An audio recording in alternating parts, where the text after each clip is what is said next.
Саясаттану пәні. Дәріс 11-ші саяси мәдениет және мінез құлық. Саяси мәдениеттегі түсінігі танымдық, эмоционалды және бағалау болып бөлінеді. Ал бағыттарына келетін болсақ, ол саяси мәдениет бұл жалпы саяси жүйенің және оған қатысты аспектілерінің әртүрлі, бірақ тұрақты қайталанып отыратын когнитивті, аффективті және бағалау болып бөлінеді. Методологиясына келетін болсақ, психологиялық, комплексті және объективті, эвристикалық болып бөлінеді. Психологиялық ол саяси әлеуметтік объектілер мен процестерге психикалық әсері қарастырылады. Комплекстікке келетін болсақ, жалпы саясатта жалпы болып жатқан жағдайды қарастырады. Объективті саяси жүйемен қабылданған нормалар мен тәртіпті қарастырады. Эвристикалыққа келетін болсақ, өзін өзі қалай ұстау керек жайындағы қалыпты модель ретінде қалыптастырады. Саяси мәдениет бұл адамның саяси биліктің субъектісі ретінде өзін өзі ұстауы және саяси өмір стилі жайлы кодекс болып табылады. Саяси мәдениеттің белгілеріне келсек, қоғамның саяси қалыптасуы нәтижесінде және ұжымдық саяси шығармашылық арқасында пайда болған жемісі, халықтың саяси санасы мен мінез құлқының қалыптасуын қарастырады және реттеп отырады. Саяси процесс элементтерінің арқасында тұрақты қайталанып отыратын байланыстарды тіркеп отырады. Жалпы қандай да бір қоғам мен ол елдің жалпы саяси өмірінің қарастырып реттеу қызметін атқарады. Саяси шеңбердің интеграциялануын және бүтіндігін қамтамасыз етеді. Азаматтар мен билік арасында болып жатқан қарым-қатынастардың нормаларын айқындалады. Адамдармен әртүрлі ұйымдасқан мінез құлық мен қызметіне, олардың ішкі және халықаралық саяси қабылдауына, үстем таптар мен жеке саяси көсемдерге, саяси жүйе мен режимдерді бағалауға, қоғам өміріндегі адамның орнын белгілеуді білдіреді. Саяси мәдениеттің структурасына келетін болсақ, саяси сана мәдениеті, саяси тәртіп мәдениеті және мемлекеттік және саяси институттардық жұмыс істеу мәдениеті. Жалпы саяси сана мәдениеті ол өз кезегінде 3 топқа бөлінеді: саяси сенім, саяси құндылықтар, дәстүр және тәртіп, саяси ұстаным деп. Ал саяси тәртіпке келетін болса, өз кезегінде 2 топқа бөлінеді: саяси өмірге қатысу, саяси қызметті атқару.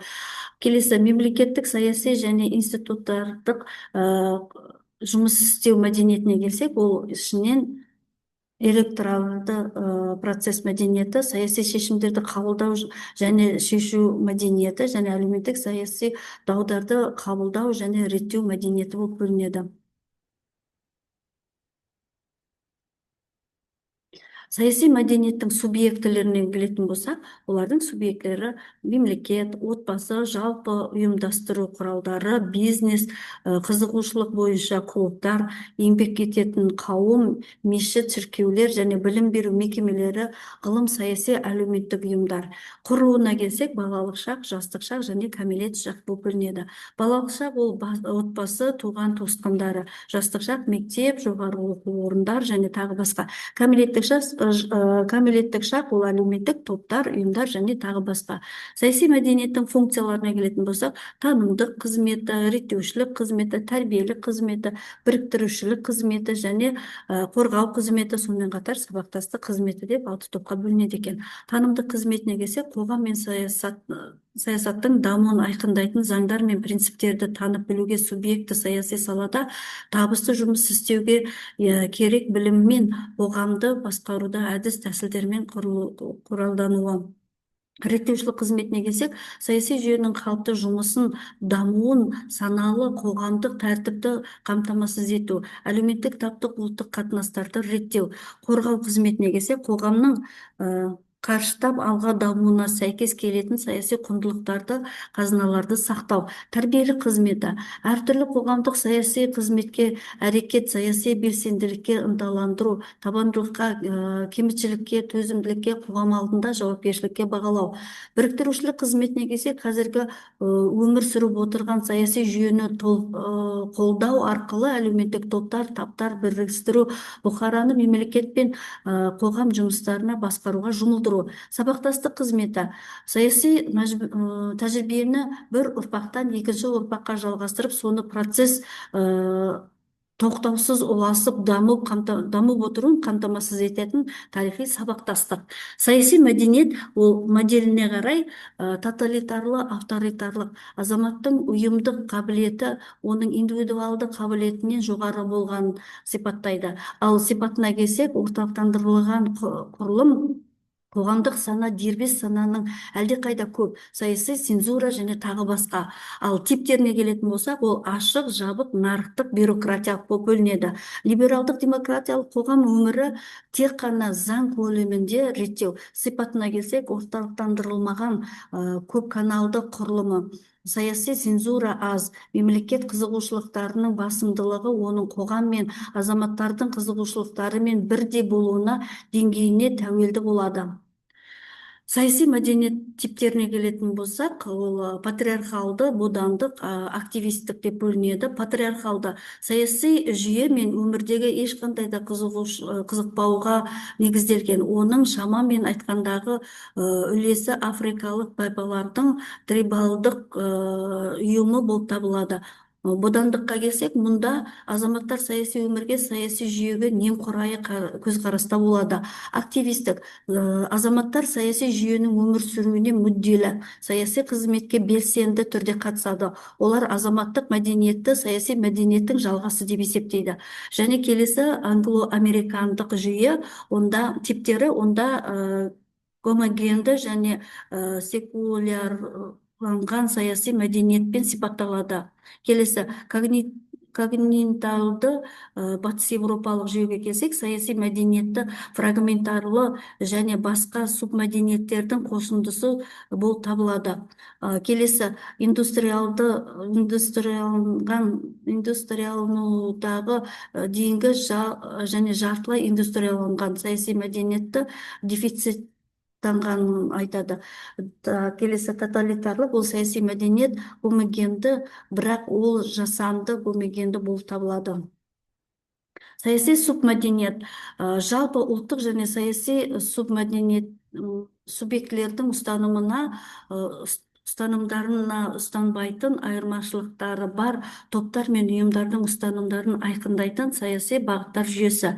Батыстық саяси субмәдениет сипатына келсек, ол саяси өмірдегі қатысушылық моделі, тұлғаның азаматтық егемендігі, индивидтің өзіне өзіне сенуі, индивид саясаттың негізгі элементі.